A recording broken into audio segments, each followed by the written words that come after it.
और पीछे की तरफ आ जाओ।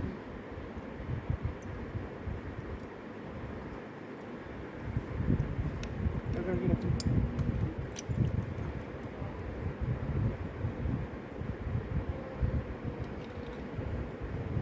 अब उसको वहीं रख दो।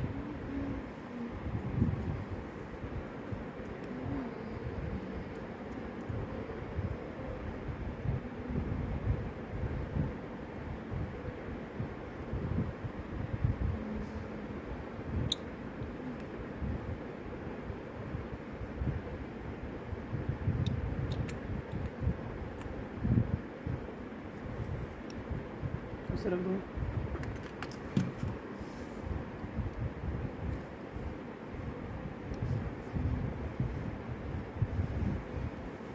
पीछे थोड़ी पीछे।